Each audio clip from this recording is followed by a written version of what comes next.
Cadence.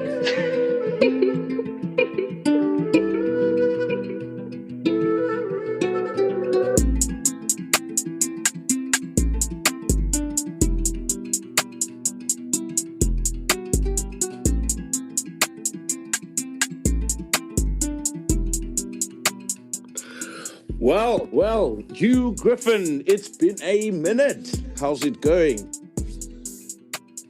Oh, mate, it's good, thanks. How are you? It has been a while, hasn't it? It has been. It has been indeed. Jeepers. Almost a month, I think. Yeah, maybe. We missed a few. There's been no test footy. So we didn't fancy all getting around to just talk about Super Rugby every week. Yeah, I think the last time we all met or we had a pod was during Six Nations. I think that took a lot out of us in the meantime. But nonetheless, since it's been a while, how are things on your side? How's life been without the scoop? Yeah, it's been all right. It's been, obviously, the weather. I'm sure, I don't know what it's like where you are at the moment, but in Europe, it's quite hot at the moment. Yeah. So, Amsterdam is the same, 28 degrees yesterday. I think it's also 28 today as well. It's hotter than that here. It's north of 30 here today. Damn. Yeah, the weather app is definitely wrong. It's definitely hotter than that. And it's a bank holiday, national holiday here tomorrow in the UK. So we're tomorrow you're off. Craig.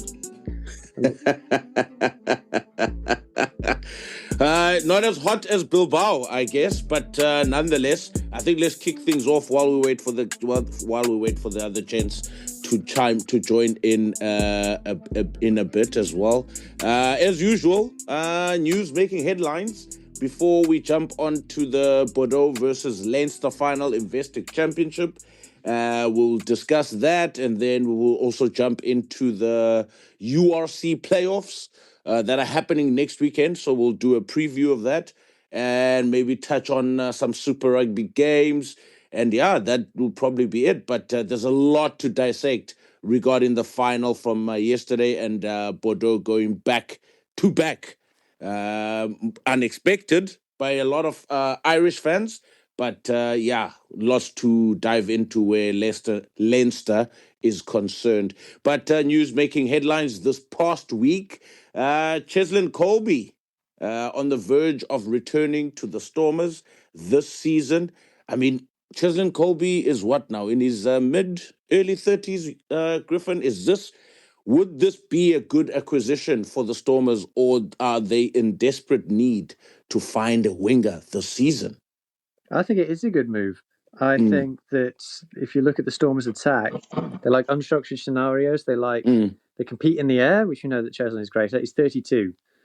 Because he's been playing in Japan, so he's maybe not got as many miles on the clock as some guys. So he's good in the air, which is what the Stormers want and they need. And Dobber's talked about that. He's good improviser. He's good at inventing. So I think in a lot of kind of the transition, the Stormers don't go through phases. They're not a phase team.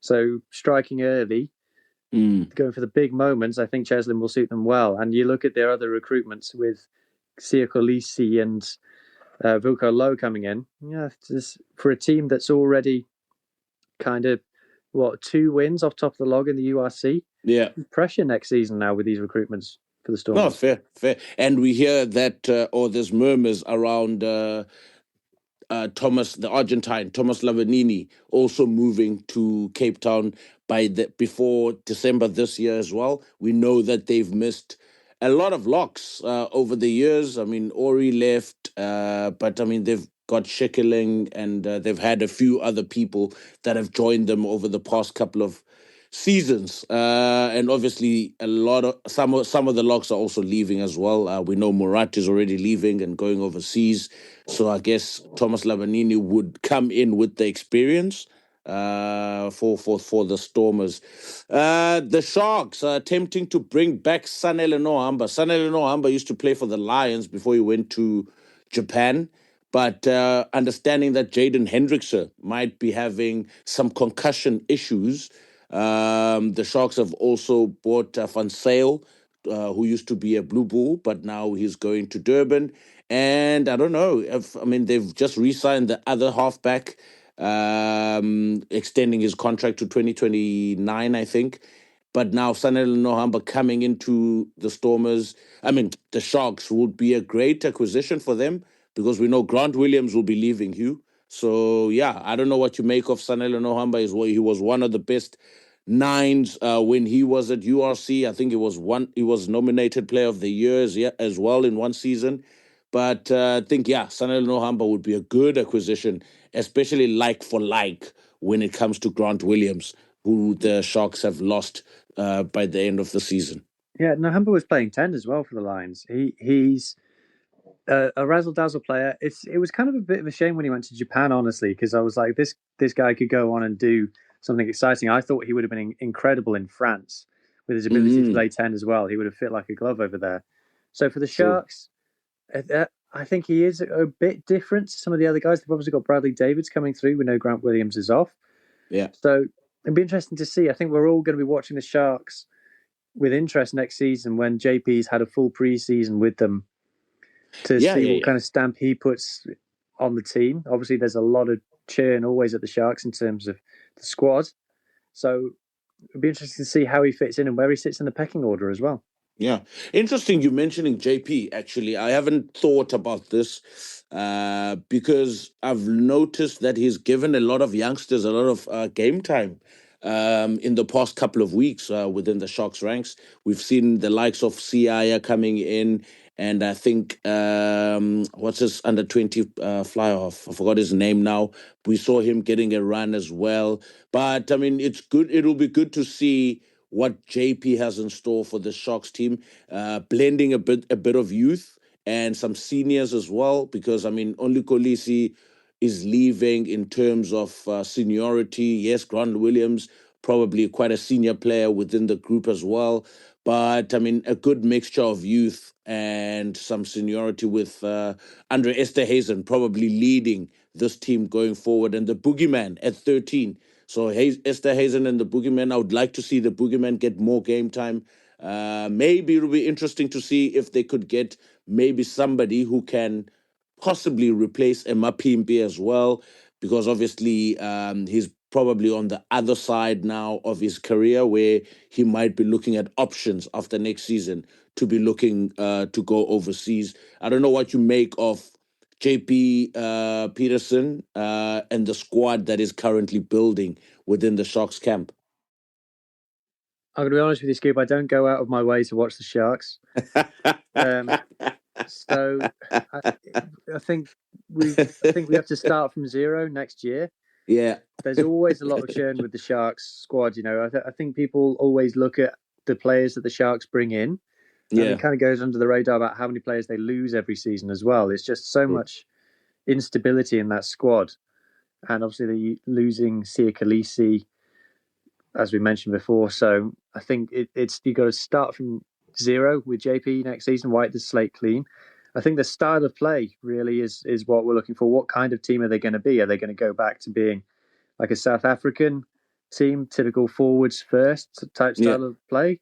Or are they going to try and razzle-dazzle, coached by a back after all? It could be a very conservative. We saw John Plumtree, who was also but he was a forward. We've seen them adopt a few styles over the past couple of seasons.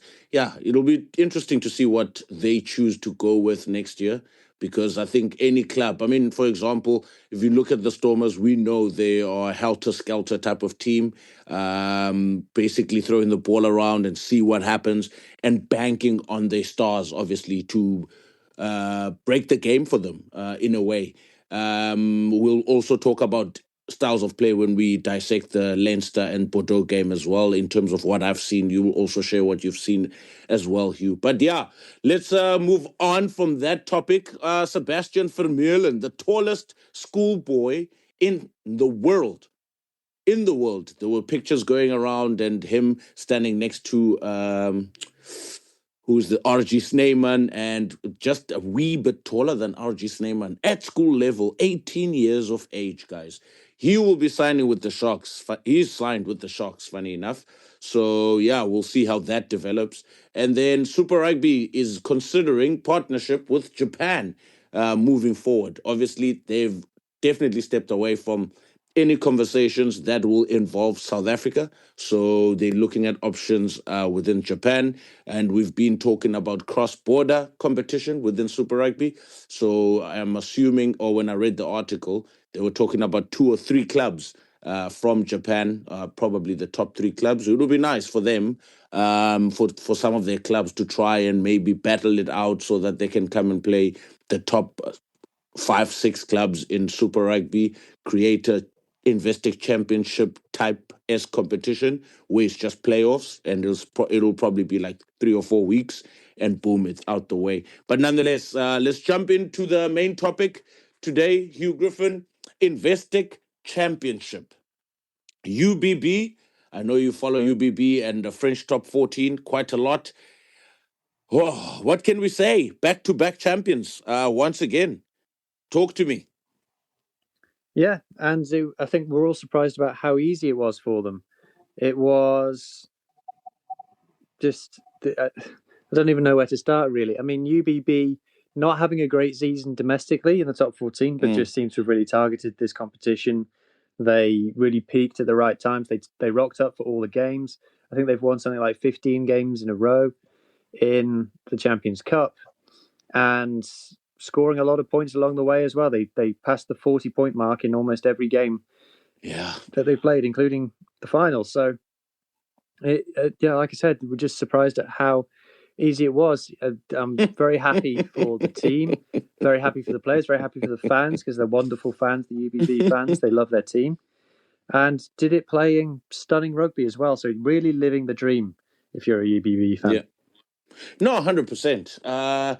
It's quite interesting for me. 2 contrasting styles of play, first and foremost. And I was looking at Leinster in this game, and I thought to myself, it's quite easily predictable type of rugby, very forward-centric type of rugby. We know Leinster of old. We've spoken about it here multiple times, where we know they'll come and blitz you the first 5 to 10 minutes of the game with multiple phase play, but everything off the deck from Jameson Gibson Park, for example. So for me, it was quite interesting, the 2 different styles of play, how easy it was for Bordeaux to defend it. Because if the ball is coming, it's slower than 3 seconds off the deck from Jameson Gibson Park, the Bordeaux defense can line themselves up quicker, and they already know where the ball is going. And the ball is probably traveling about 5 meters from the breakdown, which is not too far, and it's not too stressful for any defensive pattern out there. So yes, they played quick and they scored the first try in the first 5-6 minutes of the game, Leinster that is. But after that, Bordeaux got the ball and they were playing helter-skelter, like I said, and unpredictability of their attack as well makes it more interesting.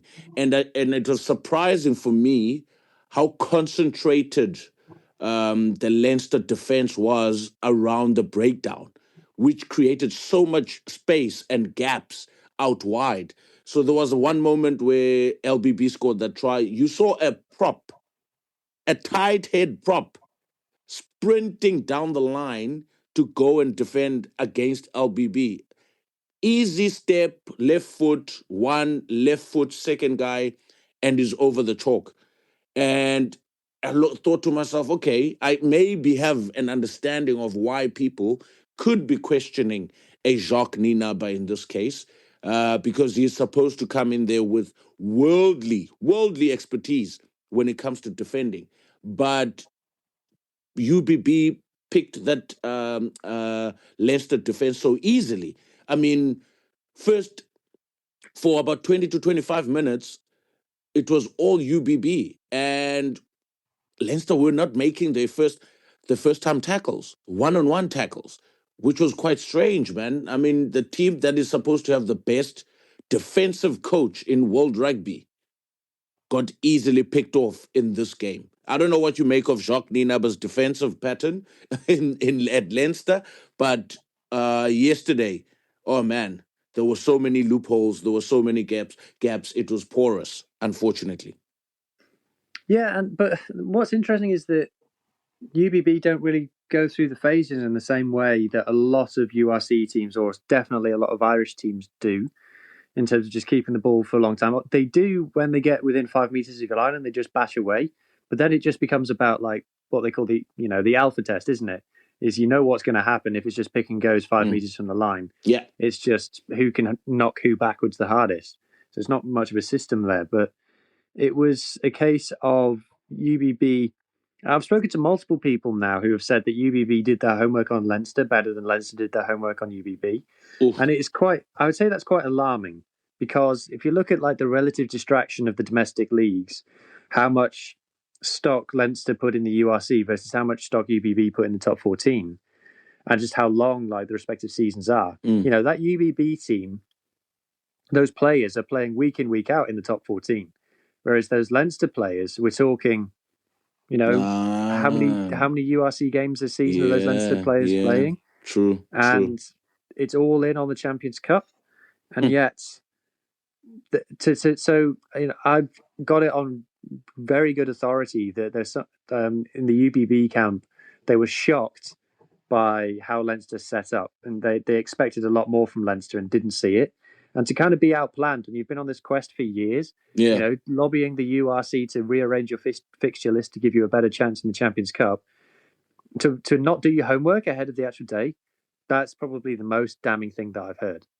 No, 100%. Now that you mentioned this, I mean, it's quite interesting. You mentioned this, Hugh, because if you think about it, any team, right, that's supposed to have good consolidation, I mean, camaraderie, good connectiveness within its structures. You're supposed to play a week in, week out.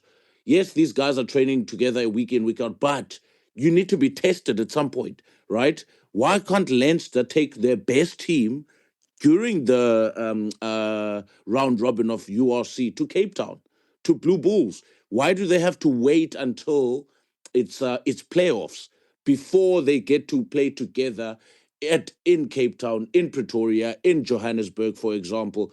And now that you mentioned this point, I think it's really, really, really telling on how connected this club or this team is. Yes, they put all their money, all their eggs in one basket for this Investec Championship 5 times in a row. 5 championships, finals in a row. They've lost them to French teams most of the time. And now, is it wise for Leinster to be putting all their eggs into the Investec Championship basket? Because it doesn't make any sense. Vickers, welcome back. Yeah, thanks, bro. Thank you. Sorry, guys, I'm late. No worries. We are basically dissecting the Leinster and UBB final, and obviously other topics like Leinster not playing their best team during URC round robin. They only wait for playoffs before they can use their best team against some of the URC teams. So maybe that could also be quite costly for them. As we've seen over the past couple of years in the championship finals. Yeah, so I listened to Hugh make a comment on that. Then now listening to you, I think you guys are spot on in terms of the synergy within the team. You must remember, these same players also go and play Six Nations. So you don't have them for a good part of a month and a half, probably. So it is a little bit worrying in terms of that, in terms of just the connection within the players. Yeah. And also, I mean, it just doesn't send a nice picture, because if you're an academy side for Leinster, you know that you're going to be playing URC. So it's almost like there's no competition. You're going to be playing URC, and that's okay. No one cares. But as soon as you get to playoffs, now they know that, the big boys are going to come back and take their spots, so we're done.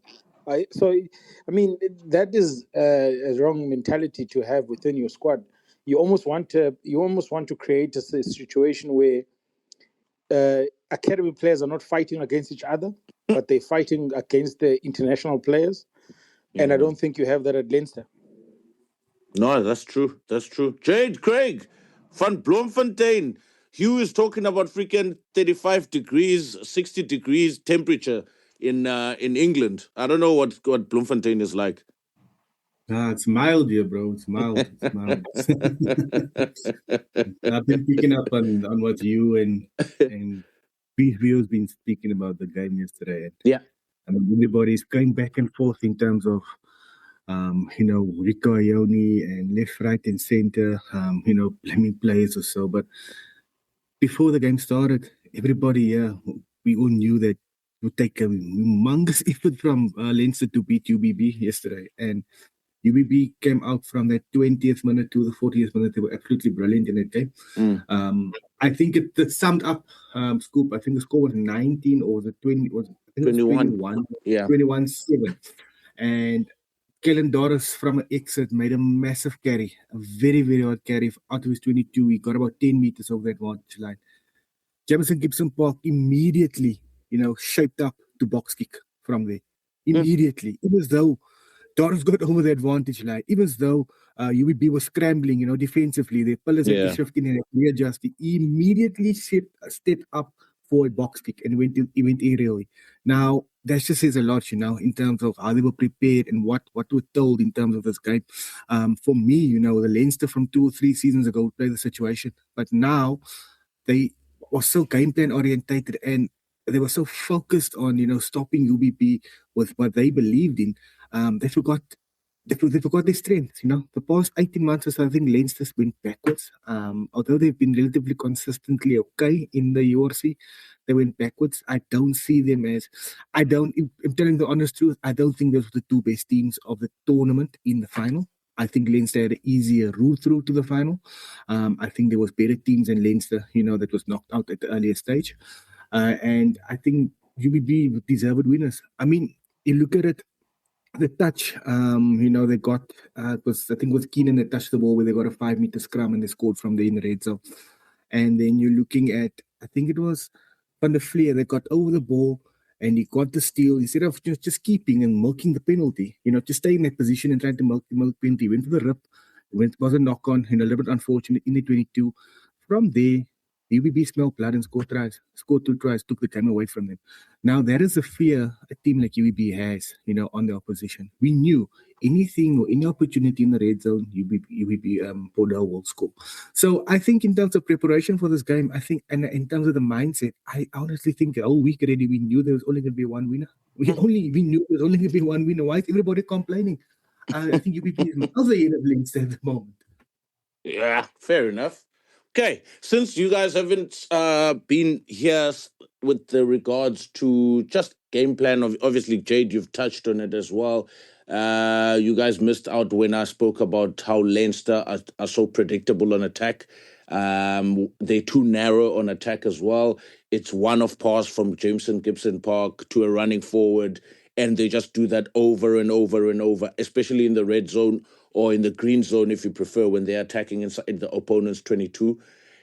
And once the steam comes off after 10 to 15 minutes, then they drop their heads. And then I think that's when UBB pounced, because now the forwards have been overworked in that opening 10 to 15 minutes by Leinster and Jamison Gibson Park. But in just attack-wise, man, who's the attack coach, Hugh, for Leinster? Because at this point, it seems way too predictable for a team that's supposed to be defending champions of the URC, a team that's playing finals footy in the Investec Championship. How do these guys make it through so far in this competition when they play such rugby and they lose by 40? I mean, that game was over by first half. By first half, this game was completely over. The game was over when I saw Leinster trying to play out from their own 22. I'm like, guys, you're not this team. This isn't you. This isn't in your DNA. That's not who you are as people. And it went wrong. As soon as they started doing that, I was like, UBB are going to score here. And they did. All I'm saying, guys, is if you type Leinster coaches into Google, a bus company comes up. Wow. They're thinking they're prime time Jose Mourinho. Can you believe it? And then Luku is our next topic. Now, Antoine Dupont has been the best number 9 in World Rugby and for France over the past couple of years. Does this performance, I mean, he even kicked a ball 60 meters almost, right, for a penalty slot. Does this performance take Luku now above Antoine Dupont for all three of you? Don't all jump at the same time. I'll go first. So what we've seen now 2 years in a row from Maxime Luku is someone take hold of a big game and bend the game to his will. To grab a hold of the situation and say, no, this is happening. I'm in control of this big situation where silverware is on the line. And I'm going to make it happen. Whether that means kicking penalties from my own half, whether that means completely taking control of the game and kicking, like his kicks to touch, guys, were incredible. Absolutely incredible. Not just the kicking to goal, but his touch finders, his exits, like 50-meter exits. How many players in the world can do that? So what we've seen from Maxime Luku is an ability to be the man who delivers on the big stage. How many times have we really seen Antoine Dupont turn a close game into a win? Really? Poof, heavy. Yeah, but you guys forget that I think the one thing about coaches, which is I've never liked it, and I'll continue to fight it whenever we talk about coaches versus players. Having favoritism in players always becomes an issue in this case, because here you have a player that's on form. I mean, we've been talking about Luku now for the last 2 years or 3 years. He's on form, he's on pinpoint, but we all know when it comes to Galtier, he's not going to start. He's going to be in the squad, he's going to be on the bench. Antoine Dupont is going to start. We all know that.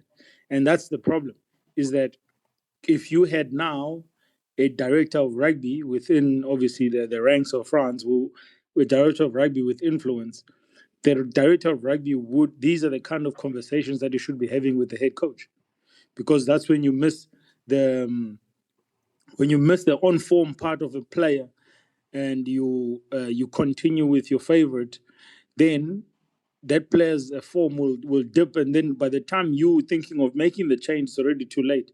So I think for me, that's the one thing that I always talk about, is that when you have a director of rugby is not there to just to talk to the media and do what. It's supposed to be like things like this, looking at all the players that are on form, because he knows the game plan of the coach.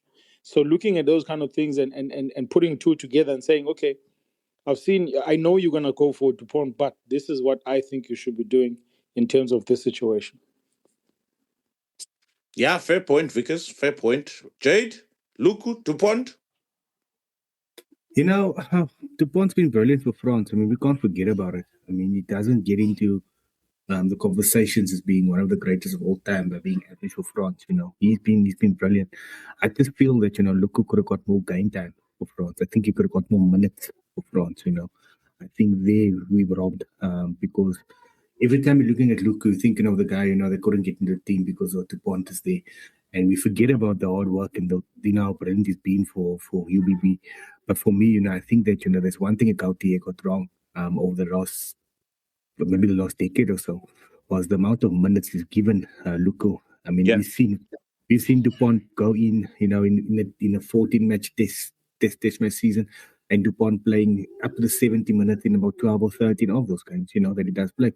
And for me, I think it's really unfair when it comes to Luku. I think that he really deserves more minutes and more caps for France. Vickers? Yeah, on that, I was actually about to ask you guys, is that if Dupont is going to start, then he's going to eat up all the minutes. He's going to be a 70th minute, 72 minutes. So, but if he's on the bench, I bet for sure he'll get 30 minutes on the bench. So it's very difficult for this situation, because it's almost like it reminds me of I think it was Pat Lambie. I mean, the guy was probably like on close to 50 tests, and he probably only had like not even an hour on the field. So I mean, those things are rough. It's rough on the play, and also it is rough on the what do you call the form of the play. Yeah. Because once you are off form, because you're not getting game time, because you're sitting on the bench, you're just training, then you tend to lose the sharpness on the field. And when you get the chance to play, Yeah. then you're not that sharp, and then you mess up, and then you are basically. Everyone says yes, we were right. He's not the best in the best nine in the country. Fair. So all those things tend to make to have an effect on bench on players that are on form, sitting on the bench. No, But fair. Luka's not in number 2 at the moment, right? Luka's not the number 2 French club at the moment. It's crazy in France because you've got, if Dupont's number 1, Lukaku probably is number 2. He missed most of the Six Nations with injury. He had a hand injury, I think it was. So Serran was getting picked during the Six Nations. Yeah. But then you've got Nolan Legarec was injured as well. And he's the guy at La Rochelle. Legarec, They love him. Cheapest. And then they've also got this guy, Baptiste Jeannot, down at Claremont, who was the backup 9 during the Tour of New Zealand last year. He's playing incredibly well. It's ridiculous. I think France have got 5 9s who would all start for England. England catching strays. Oh. Incredible. Guys, next up, obviously, like I said, it was Investec Championship and then the playoffs in the URC next weekend. We'll start off with Glasgow versus Connacht. My thoughts are quite simple on this one. Glasgow at home. And we need to talk about this Glasgow situation. If they do end up in a final, do they play it at Murrayfield? Because that other stadium at Glasgow, I mean, I think it takes up about how many people? 150, 250 people. So they really need a bigger stadium. Anyway, let's get into the URC conversation. Preview for the quarterfinals next week. Starting up with Glasgow, Connacht. Hugh, talk to me. Glasgow v Connacht, it's 2 quite similar teams. I was just looking at the stats. There's really not much difference between them. Glasgow are more of a possession, tend to have more possession, and they are a bit more elusive. They get more line breaks, they get more defenders beaten, and they kick less. Connacht kick maybe not that many more times per game, but Connacht kick longer for sure. When Glasgow kick, they don't kick very far. One of the shortest kickers in the URC. So that's kind of the main differences, kicking strategy and how elusive they are. Yeah. Connacht very Irish in that they don't tend to try and avoid tackles. They just kind of try and grind you down with contacts. You see it being Glasgow a close one?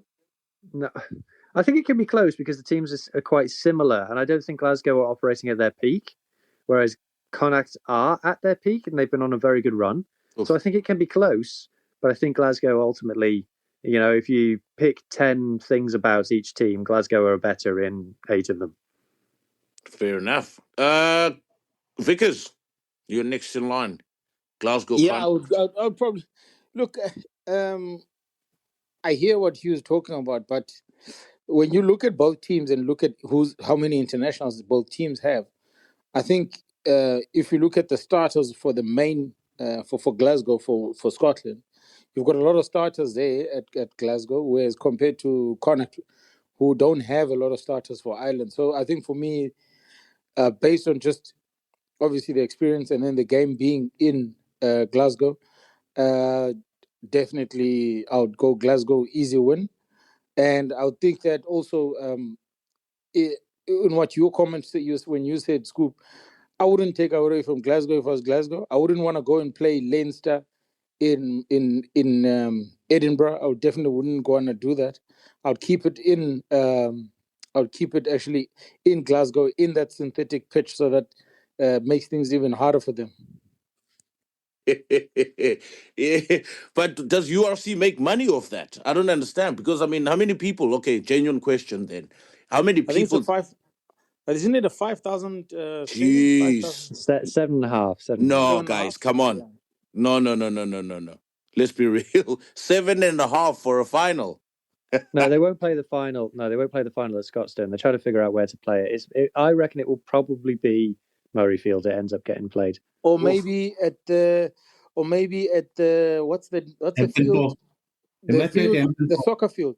No, Hampton- it's booked. They can't. Booked. It's Yeah. booked. Yep. Rangers. Where do Rangers play? There's a stadium, man. We played sevens there in 2014. There we go. Yeah, Was we it a played big sevens stadium though? It's a big stadium. It's like a normal soccer stadium, like big one. I forgot the name of it now. I think Celtics. I think it's the Celtics home ground, or not sure if it's the Rangers home ground, but I think it's Celtics home ground. And I mean, the season is coming up to an end now for all teams. I think Football, yeah. Actually, the season for Scotland is finished already, because that's how the Hearts won the league in the last day. So I think, maybe they'll take it there. I don't know. Okay. Jade? Connacht? Glasgow? You know what? Glasgow, before the Six Nations, they look like odds-on favourites to win this competition. Yeah. They dipped off a bit.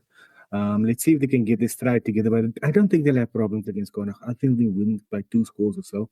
And, my thing on if they do make the final and the host home final, it'll be interesting to see what they do. It will really be interesting to see what they do. Because, I mean, also now, we're speaking of those soccer stadiums as well.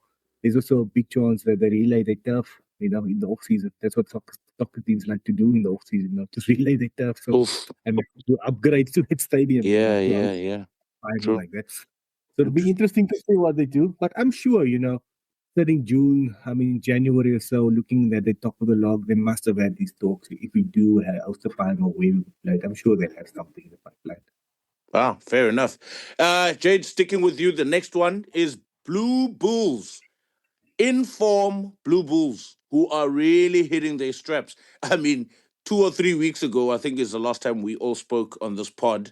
We're looking at the Blue Bulls at number 8 or number 9 or something like that. And within 2 weeks, the Blue Bulls jumped from that position to the top 4, if I'm not mistaken. And now they are hosting Munster. Munster, who are struggling, especially with front rows, and especially with off the pitch stuff as well. Clayton McMillan's first playoff in URC. And we know Munster, what they've done before, coming back from nowhere to actually winning it with Roundtree.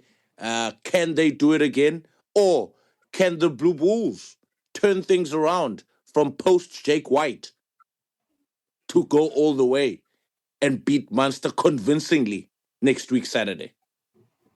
Talk to me. The Munster team that beat the Bulls a few years ago in the final at stalwarts, they had O'Malley, they had Murray coming from the bench. They had much more experienced players. I think they lost a bit of experience up there. I think they had Erich Snyman at the time as well in that team. I think John Klein played, but they had experienced players, and I think they dipped off, in terms of the recruitment and the experienced players they do have. They do have quality players. For me, if the game was in Ireland, I would have said that I fancy Munster to maybe get an upset against the Bulls. The Bulls on current form. I think the Bulls are been ridiculous this season. They scored something like 61 tries in the URC at the moment. I mean, that's just showing the attacking fortress they have. Again, they so far from the team that we were talking about. Beginning of the season, they couldn't win a game. They almost lost 5 or 6 on the trot, and now we're talking about them going all the way in this competition. So I think momentum is with the Bulls, and I think they'll get the job done. I think Ackerman and his gang will get the job done. As for Munster, off the field, a lot of issues. A lot of issues. On the field, they haven't really been consistent this season. They started well. At the start, we thought, look what Clayton McMillan is doing here. How can New Zealand rugby let him go? And at the moment, I don't think they'll have the experience to beat the Bulls over the weekend. Yeah. Stacked Blue Bulls team, which hasn't made a lot of changes in terms of their lineup. It's quite incredible, guys, how crazy and fit, 100% fit this team has been. Griffin, Bulls versus Munster. I would say that if any of the quarterfinals is going to turn ugly, I would say that it would be this one. In terms of, I don't really see what Munster. It would be. I mean, Munster are always a team who can pull something out of nowhere. They always have been. They're a team that miracles can happen, but it's going to take a miracle for me. I mean, the only thing I think the Bulls scrum could absolutely destroy Munster completely, like be like a train wreck.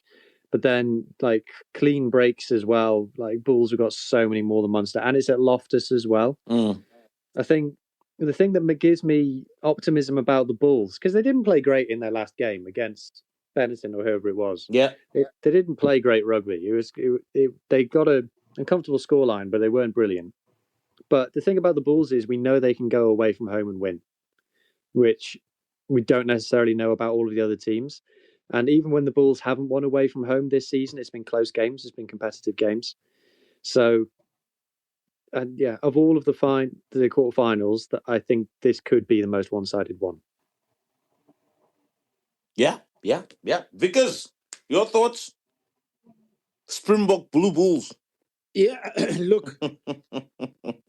Yeah, we all spoke about how obviously there was a time where they called in Moby the unit. Springbok Moby unit to come and help, and we all said, well, we questioned the appointment, but you know what's funny is that for us who are outsiders, we're looking at this. We're saying, I mean, this team has played 3 finals, so we're not shocked that they're in the quarters. But now they're gonna find it very difficult if they go from playing Munster in Pretoria and then flying to Ireland and playing Leinster, because Leinster should also win their quarterfinal. So I'm playing Leinster in the quarterfinal. So it's gonna be interesting. But for me, Scoop, I mean, the game is in Pretoria. I don't think they're not going to play early. They'll probably play like 3 o'clock because of obviously it gets cold, 3, 4 o'clock. I think the depending on the weather, but I don't see any troubles for the Bulls. They'll take this one with, I think there might not be a big score, but it will be comfortable. I think they'll win comfortably. Hey, do the Blue Bulls actually choose the time for kickoff, or is it URC determined? It's Super Sport. Yeah. So if you are a coach of the Blue Bulls, and let's say this was in the middle of summer, for example, and you thought, you know what, the Europeans are coming down, let's kick off at 1. No, you can't. Northern Transvaal Heat. That's 2:30 maybe, but I mean, look, it's starting to warm up in Europe now. Yeah. And if Munster is coming, I wouldn't make either way, because even if you play 3 o'clock, it's still warm for them because they're used to the cold, so it doesn't really matter. It's one of those warm games this weekend. doesn't matter across all Europe. We're talking 28 to 35 degrees. Exactly. So they actually gonna go to Pretoria and feel so happy. Yeah. Because the weather is the weather is colder. Wow, I never thought I would ever hear the words of a European team going to Pretoria and feeling happy to be in Pretoria. Anyway, sticking with you, Vickers, we've got Stormers and Cardiff. Dobbo has some revenge time because last week, or was it the week before, the Stormers lost against Cardiff. They lost against Cardiff. I don't think they'll make that mistake again. Come alive, everybody. I don't think they'll make that mistake again. I mean, the Stormers should win comfortably, and then obviously they'll have to fly to Scotland to go and play Glasgow. Crazy times. Yeah, so I think the Stormers should take it, especially obviously Cape Town. The Cape Town people are going to come out. Yeah, and in numbers. I think Stormers, your lekker dung. Yeah, so they'll get in. And then we bring it to you, Hugh, the Welshman. Cardiff, are they capable? Well, they've done it once. But, I mean, all the smart money's on the Stormers, and you wonder, the being at home, will the adjudication at the scrum go a bit differently? Because in the game in Cardiff, we know the way that the scrums are refereed at the moment is that referees make an effort to protect the weakest scrum, especially if that's the home team. So when it's in Cape Town, are they just going to double down and the referee maybe won't be as kind? We'll see, because that's the big thing, obviously, the Stormers have over Cardiff, is the scrum. So, I mean, to be honest, we've talked about it all season. We know that the Stormers' attack isn't very sophisticated, shall we say. So it's going to be, if the Stormers win this, we know how they're going to win. Yeah. So for Cardiff point of view, you just got to go out there and play, really. The other kind of big difference is that Cardiff kick more than the Stormers. So, and they tackle a lot more. They've got like, oh my God, they've got like 800 more tackles over the course of the season than the Stormers do. So maybe they can frustrate the Stormers because the Stormers aren't a very patient team. They're not a team that can hold the ball for very long. So maybe that's it. If they can win a kicking battle and they can frustrate them, that's their biggest chance. But, if they've got 2 props in the sin bin, it's going to be a long old day. No, fair point. I think I like the scrumming element. Also, depending who the referee will be for this game. And I don't like the fact that, there's this attitude, for lack of a better word, from officials where now they're kind of protecting the weaker teams at scrum time. Hey, man, reward dominance. Honestly, reward dominance. Also, the dominance has to be legal as well, right? I'm not talking about props stepping outside and walking around, or props trying to hinge as much as possible, or props not presenting the good pictures for the officials. But at the end of the day, I hate to see a ball at the back of the number 8's feet and the props are really grinding and the ref tells the 8 or the 9 to use the ball. Let them have the second shove. There's always a second shove waiting to happen. And also that's where you see proper dominance as well, or which team folds in that contest. But anyway, Jade, let's go. Stormers, you look at them against Cardiff. I don't know. You summed it up there that Cardiff's going to have to frustrate them, and you're going to have to. There's going to be a lot of unforced errors from the Stormers, for them to throw this game away. It's going to have to be really one of those days down in Cape Town. But I don't think it will happen. I honestly think that the Stormers will be comfortable here. I think Cardiff will be spirited in certain aspects, and I mean they're happy with the way they ended the season and where they are. But for me, it's hard to see Cardiff winning this one. Especially, I think the Stormers has improved over the past few months. They've improved. They've been a little bit better. But it's going to be difficult for Cardiff to win here. They're going to have to be the utmost best, frustrate the Stormers, slow the game down, and make sure the Stormers make a lot of unforced errors. Throw a few, butcher a few tries, throw a few forward passes here, there, knock-ons, and then from there maybe. But I think this is formality. I think the Stormers will win this one comfortably. Yeah, fair enough. Jade, sticking with you. Leinster against the Lions. We know the Lions traveled to Leinster about a few weeks ago. I think the Lions should have just stayed in Ireland. But I mean, it wasn't a routing as we expected. And obviously, I think Leinster, looking at how this final went, they probably rest a few players for next week again. Because or Leinster come for revenge, come for blood, and they play the same team that played against UBB and come out guns firing against the Lions, and they make it a simple and easy walkover.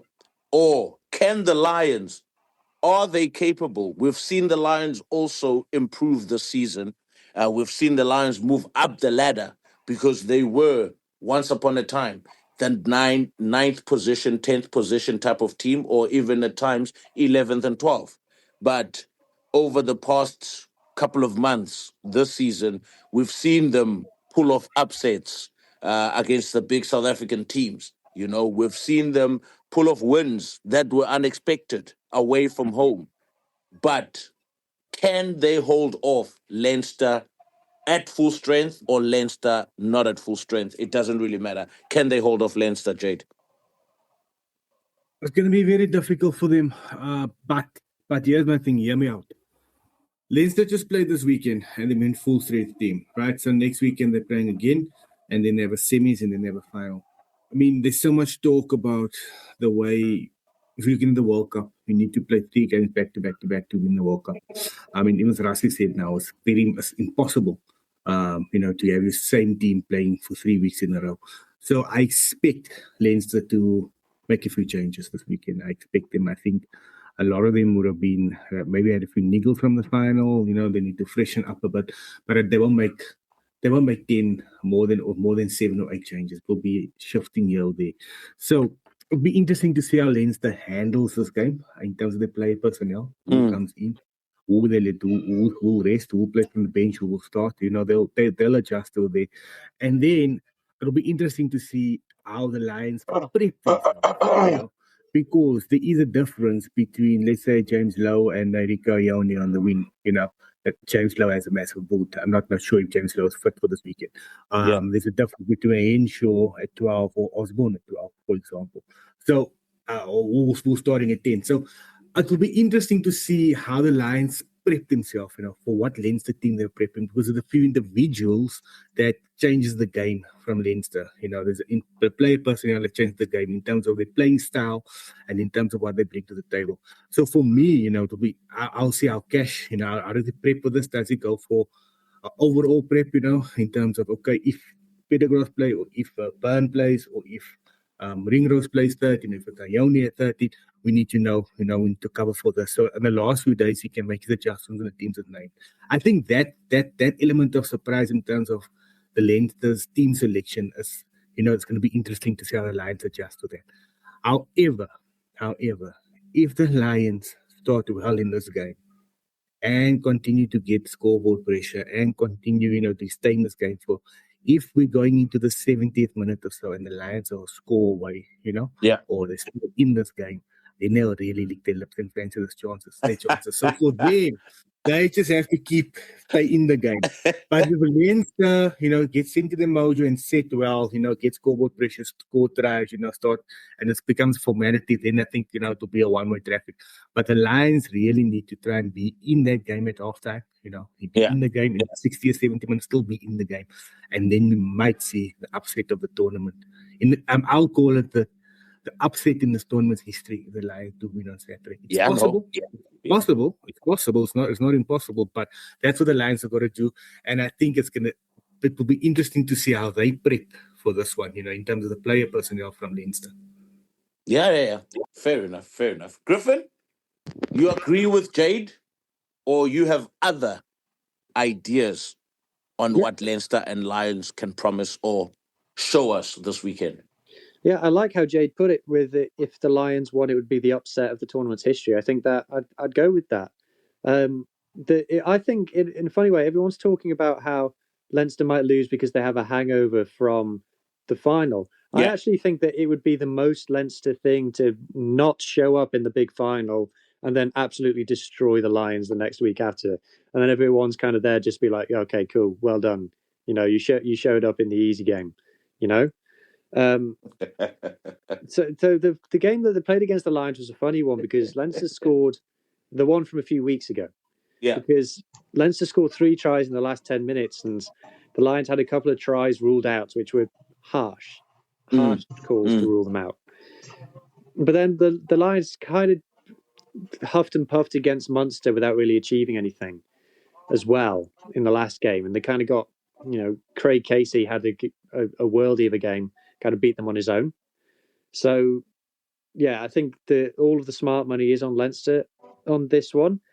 But if the Lions can, exactly what UBB did, if the Lions can get scoreboard pressure and score a couple of razzle-dazzle tries and score maybe 3 tries in the first half hour, then again, Leinster are doubting themselves and they've got to play a game that they're not comfortable at playing. And the more they play that game, exactly the same as UBB, it suits the Lions. So I agree with Jade that it would be the upset of the URC's history. However, I'm not saying there's no chance. Oh, history on the cards, Vickers. Cash van Rooyen, physiotherapist, now head coach of the Lions over the past couple of seasons. SMC. Now we're talking about history on the cards. The upset of URC's history. If you guys remember, the Bulls beat Leinster the week after they lost to La Rochelle. They beat them in Dublin, I think. I don't know if I'm mistaken, but I think they beat them in Dublin after they'd lost to La Rochelle in the the Investing Champions final. Yeah. Yeah, so maybe for them, it is something to obviously go for, but but like you guys, they put it nicely. I think if it's gonna be a close game, it'll motivate the Lions. But if Leinster start like a house on fire, then it's gonna be one-way traffic, unfortunately. That's simple and that's straightforward, basically. Fair enough. You've heard it here, guys. URC quarterfinals preview next week. The guys have gone for Glasgow over Connacht. The guys have gone for Blue Bulls over Munster. The guys have gone for Stormers over Cardiff, because I think Cardiff and Lions can do the unthinkable. It's a possibility.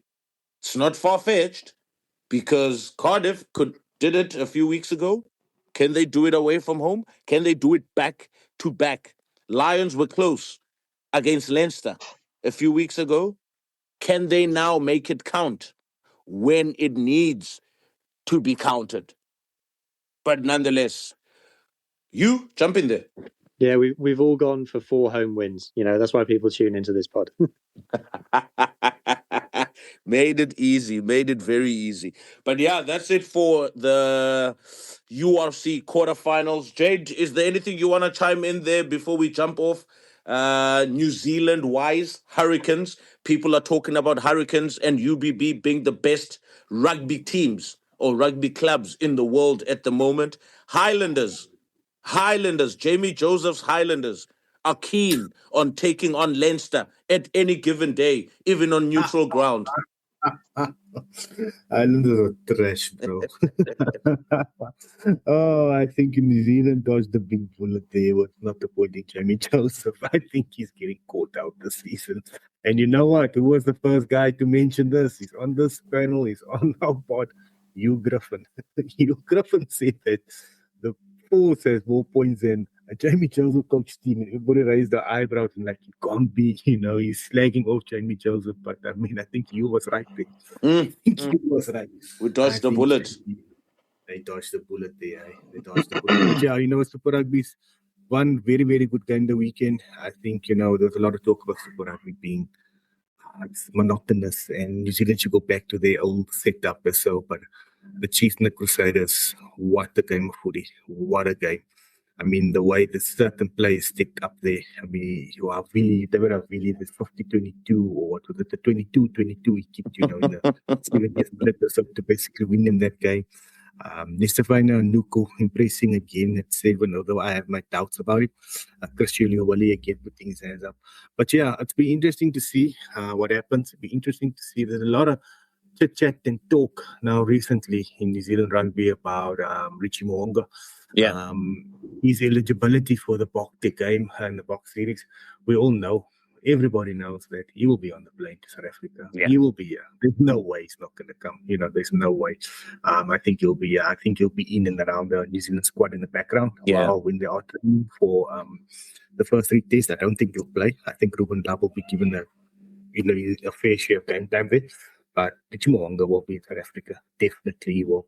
Other than that, it's just to see, like with the URC, it's getting to business end of the competition. Unfortunately, with the Super Rugby the top 6 teams has been identified 3, 4, 5 weeks ago. So I think we know who the top 6 are. And at the moment, it's looking like a Chiefs and Hurricanes final. And the Crusaders, what to say about it? Well, it just depends on how serious that Will Jordan injury was. But the Crusaders will be there in the top. But we can't look past those 2 teams. We can't look past those 2 teams. Hurricanes has just been absolutely brilliant. It's cool. Absolutely brilliant. I'm willing to sacrifice Will Jordan not being fit for the playoffs and Crusaders not making playoffs so that Will Jordan can be fit for international season. That I'm willing to do. Vic, and then Hugh and Vickers, I want to bring them into this. We're going to talk about Leicester firing Anuku at 7. We're going to talk about, do you take Richie Mo'unga, come hell or high water, to South Africa. But let's start off with you, Vickers. You had something to say before that. Yeah, I mean, I'm sure it's old news now, but I wanted to get you guys' thoughts on Ray, David Rennie bringing in Graham Henry as a selector. Apparently, Sir Graham Henry had already selected 60 players from Super Rugby for Dave Rennie. And I don't know, man. I think for me personally, yes, Graham Henry has been with New Zealand rugby now probably close to 40 to 50 years. And he probably understands international footy in a certain way. He probably understands All Black rugby in a certain way as well, because I think he had to learn how to take a step back than being the authoritarian type of coach that he was. He was like that at Wales. He was like that at Auckland Blues. When he started with the All Black job, he was very authoritative type of coach, and he had to learn to take a step back around 2005 when the Tana Umagas of this world started leading and started forming the whole what's this thing called again? Senior group. But yeah, I think he has a lot to share with Dave Rennie, who is in this coaching role for such a short stint. I think it's 18 months. There's a lot of wiseness that comes into it. Yes, Dave Rennie will still have the authority to make his final lineup, but maybe having a head like Ted's in and around your choosing or picking of the team could be helpful. I don't have an issue with it. I know a lot of people are saying Graham Henry is chasing 80 right now. I don't see a problem with that. I mean, maybe he's a calm head that could be valuable for this All Black setup because they've brought in Inoka back as well as the psychological aspect guy or the mind, whatever guy comes in there. Tana is there as well, to probably put some boys in line or in check. And then you've also Dave Rennie just has to focus on coaching and making sure this team is humming. So I think they've got the right chess pieces around, but it's a matter of making sure how they make everything work and the synergy that comes with it work. But yeah, it's yet to be seen, Vickers. And I think the first 3 tests will give us an idea of what's currently happening. That's my view. I don't mind having Ted. He's a good All Black man, good for New Zealand rugby. He's understood the dynamics on and off the pitch as well. So yeah, I think it's a good person to have around in the group. I don't know what Jade thinks. Yeah, I'm with you. I think it's a short-term fix, not a long-term fix. It'll be interesting to see, because I think Ted has a lot of authority. But I mean, Dave Rennie is he's not a spring chicken. I mean, he's over the age of 60. I think he's close to 65. So he must have worked with Ted in the past as well, So I think it's just to be between him, Neil Barnes, and Ted. I think Ted will be the one in that when the two do not decide or not agree on a decision or selection, Ted steps in over there. And I mean, also if you hear the way Ted speaks, he's still very passionate about the game, still follows the game a lot. He's got a lot of input, he's got a lot of IP. So for me, in terms of that, I don't have an issue. I mean, he's not going to be hands-on coaching. He'll just be a selector and off his IP. It'll be interesting to see, Scoop, does he look at, because I can mention 2 guys in the Moana Pacific team that has terrible seasons.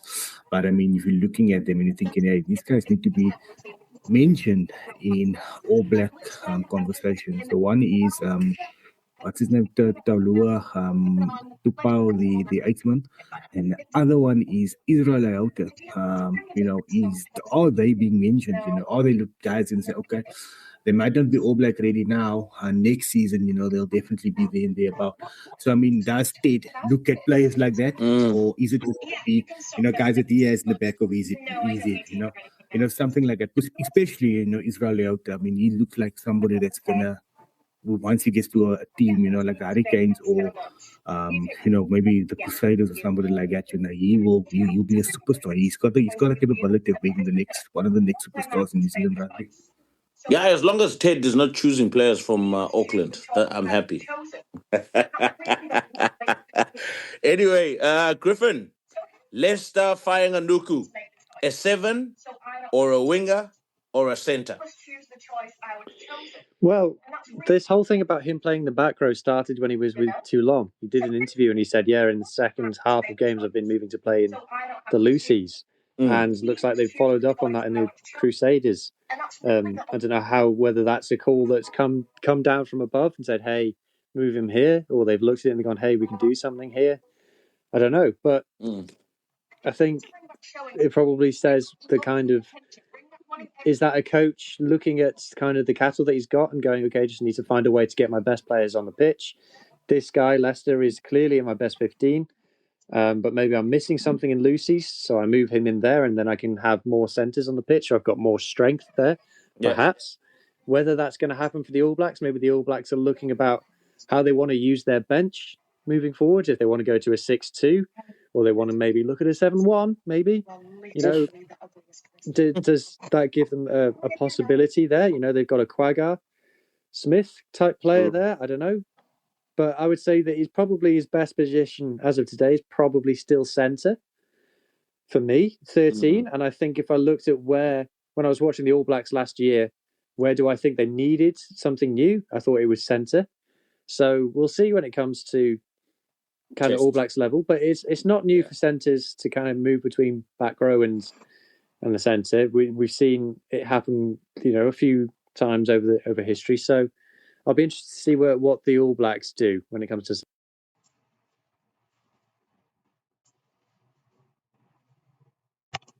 talking about how they want to use their bench moving forward, if they want to go to a 6-2, or they want to maybe look at a 7-1, maybe.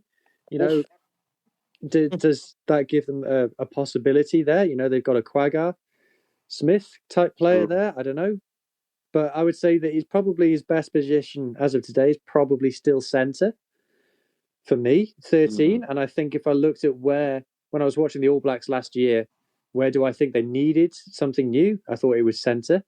So we'll see when it comes to kind of All Blacks level. But it's not new for centres to kind of move between back row and the centre. We've seen it happen, a few times over history. So I'll be interested to see what the All Blacks do when it comes to selection time. Fair. Vickers, your thoughts on this? Yeah, no, I would. For me, I've always thought he was a 12. I can't seem to grasp the 13 position for him. I don't think he's quick enough to run a 13. But definitely I would love to see him play 12. And I think he's the type of player that could be a similar mold to Maanonu.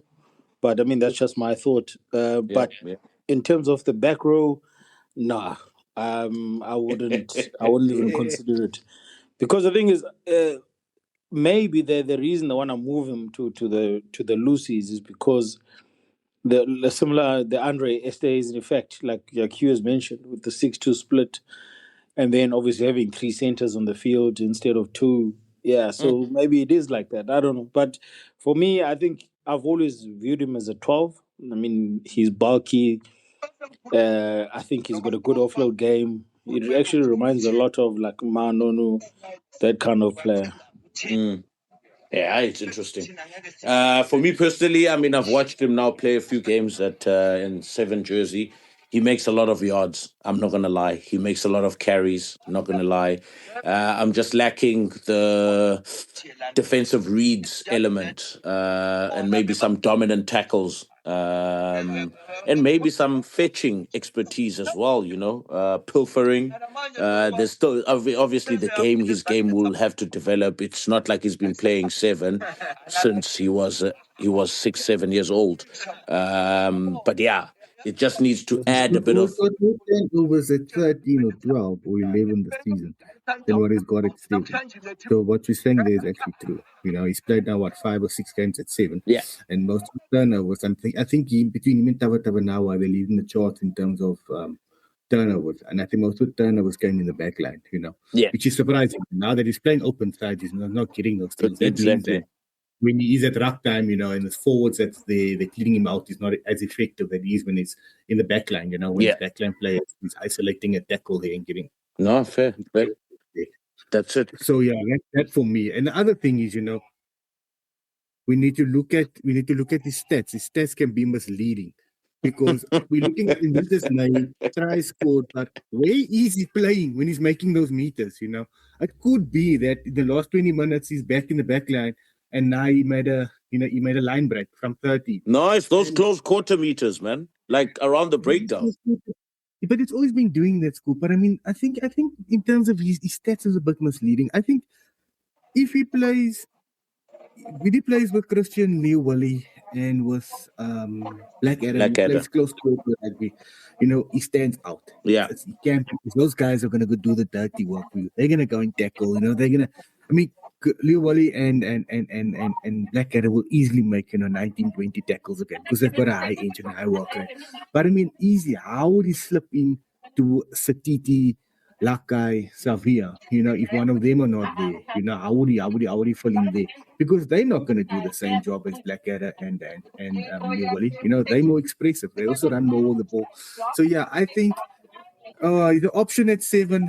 But he's not my first option at 7, Scoop. I think no, he's not. I'm not for this idea. I'm not for. I think Super Rugby, yeah, but please don't try this at international rugby. I think Peter Step the Toy will eat him for breakfast, lunch, and supper if he does end up in that. Don't try this at home. Don't try this. Okay, last one, guys, before we jump off. Vickers, there's a lot of, as Jade said, there's a lot of talk about Richie Mo'unga. Either going or not going. Obviously, there's a lot of deliberation that's happening behind the scenes. We believe that there's no way Dave Rennie does not take Richie Mo'unga to South Africa. But if you were Dave Rennie, would you take Richie Mo'unga? Seeing that Bowden Barrett is not at the best form. Actually, he hasn't been the best rugby form over the past 3 to 4 years, if we are really honest, at number 10. And the All Blacks haven't had a very solid 10 for a while now, like a solid international 10, controlling the game, controlling the tempo, putting the forwards in the right place or the right areas, etc. So what would you take Richie Mo'unga to South Africa for the greatest rivalry? Yeah, bro, you took my comment away because I was about to say that we've been talking about this 10 jersey from New Zealand since Drazer took over. Starting Mackenzie at 10, he was forcing it, and then he moved Bowden Barrett. So if I was Dave Rennie, Richie Mo'unga would fly to Pretoria today, and the fitness trainer would fly from New Zealand to Pretoria, and they'll start working together on this fitness because he needs to play as many minutes as possible in South Africa if New Zealand wants to be successful. So for me, I think it's a no-brainer. He has to take him, and even if he takes him late, what we're probably going to see is he might not start the first game, but I think by the time he ends the trip, he'll definitely be in that main side starting 10. Because New Zealand is lacking a 10. It's pretty simple. I think one of your tweets, Scoop, you wrote Ruben Love at 10. Imagine if you got Ruben Love, you've got a Richie Mo'unga. Which one you go for? So I think for me, it's an easy one. This one. This guy hasn't watched Ruben Love this season. Griffin. Yeah, Richie Mo'unga is going to play 10 minutes for Canterbury and then go on the plane. Are they gonna make a warm-up game for Canterbury so that the warm-up game is at the end of July or something like that? Breaking the rules, so he'll play one NPC game, maybe off the bench in an NPC game, and then it'll be like if I'm a Lucy on the greatest rivalry tour for New Zealand, I'm keeping an eye on my shoulder, man, because like a box might fall on your toe or something. You have to go home with coming over. Fair enough, Jade. Last comments? Nah, I think you might see Richie Mo'unga even spread for South Canterbury or something like that in the Embrose Shield. Just some stupid thing like that they'll do. Just get him 10 minutes or half an hour, and he'll come off. He'll definitely go. But I mean, it's so much talk about Richie Mo'unga. We're forgetting scoop that Ruben Lau's been. If Ruben Lau's been brilliant this season, and if Mo'unga wasn't in the picture, he'd be the starting 10 for the All Blacks. I mean, we can't put past what this guy's done this season. I really want to see how he goes, in the first 3 tests, because I think he's got something special, as a 10. He reminds me so much of, Odin back in the, earlier on, the way he hits the line, his speed, and he controls the game. So, yeah, be interesting to see. But the nice thing now is that with this greatest rivalry tour coming up, there's a lot of unknown. There's a lot of unknown players, where both sides, the IP is not there what it used to be a few years ago when we had Super Rugby or South African teams in there. So there's a lot of unknown. So it would be nice, for a few guys, like your Aquois and all of them, if they get selected, how they tour and how they play in this tournament. So yeah, that's actually nice, so that the IP and the stock can again, between the two teams, we can again see and measure ourselves from there. But yeah, I think there's a lot of unknown when it comes to New Zealand rugby at the moment. I don't think there's a question of quality. It's just can they do it at this stage. So yeah, that's my whole thing on this. I think this all great. So, yeah, I think, Jade, you guys will have to be careful when it comes to watching a player play Super Rugby and move into the main test match jersey, because you remember we had I think 2 players like that. I think we had Elton Yankees, who was dominating in the Super Rugby, and then whenever he started for the Boks, it was in shambles. Then we had I think it was Manili Bok wasn't such a big failure, but also he was dancing in the URC, but when it came to the Springbok jersey, it was a little bit tough. The pressure got to him. So I think you guys will have to be careful in terms of that. I mean, you must learn from the mistakes, bro. Definitely. But the thing is, if you're looking at it, I think this tour helped New Zealand rugby and Rennie a lot to prep for the World Cup, because you'll get a closer look at guys like your Ruben Loves and them in the midweek games or so, and to see how they do play, because everybody's mentioned, and it's true, it's evident, Super Rugby is not the same as it was when the Boks were there, etc. And we all know about that. But the one thing I can still tell you for sure, that the New Zealand derbies are still tough, and if players put up their hand in that New Zealand derby, that's basically the trial where to see them make the All Black team. But the nice thing now is he'll choose 45, 46 players to come to South Africa. They'll be part of a culture, and they will play midweek games. They will help the test team prep for the weekend. So I think it's exactly what the new coach, Dave Rennie, wanted, where he can have a broader look at his players and he can see them, and he can have, end of the year, he should know who is his best team. That's something that Razor did not know, for his 2 years there. But by the end of the year, Dave Rennie should know who is his best team, who's the guys that can take to war, and who's the guys who's going to leave it home. Yeah, fully agree. Guys, that brings us to the end of this segment or of this episode this Sunday. But thank you very much, Hugh Griffin. Thank you, Vickers. Thank you, Jade Craig. Thank you to all the listeners. See you guys next week after the first quarterfinals of the URC. Apparently the best league. We will see next week. Cheers, fellas. Cheers. Cheers.